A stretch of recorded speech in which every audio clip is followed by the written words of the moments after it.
It's a miracle that Samaira is alive. She was born 3 months premature.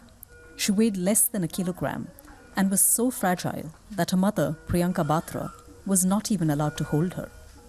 When I saw my child for the first time in the ventilator, I walked through all the babies and I was hoping that that's really not my child. It was so tiny to see her at that point. It nearly broke my heart to see her in that condition. Priyanka Batra can now spend an hour each day with her daughter at this intensive care unit in a Delhi hospital. Even now, she still worries about hurting her. Like Samaira, the other premature babies here are also slowly getting stronger. Some mothers who give birth early are unable to produce milk right away, depriving the children of vital nutrition. That's why babies here depend on breast milk, donated at this milk bank.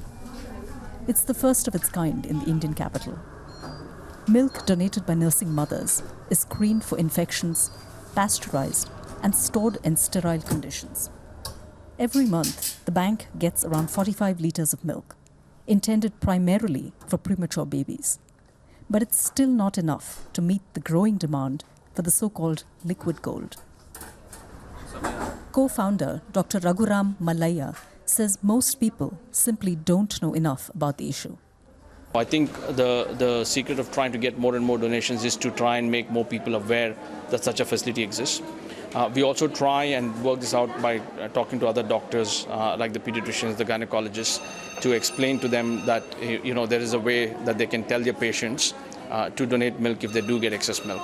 In fact, a lot of our donation to the breast milk bank comes from a lot of the premature mothers' babies itself, premature babies' mothers itself. One of those mothers is Rakhi Chandra. Every couple of days, she extracts her excess milk. That is then collected by a courier from the milk bank. Rakhi Chandra decided to donate milk to the bank after the premature birth of her own baby, Rihanna. The infant spent nearly 2 months in intensive care, fighting for her life. She too survived on donated breast milk until her own mother was able to feed her. When I was sitting in the feeding room and I saw there were mothers who were struggling to get the milk, and just a few weeks back I was the one sitting there and not getting milk. So I realized that, like how I could utilize other mothers' milk, if I would donate, it would help the little premies in the ICU, and a little drop would save their life. So why not? Back at the hospital, Priyanka Batra hopes to take her baby girl home in a few weeks. She too is now determined to donate milk to the bank after her own harrowing experience.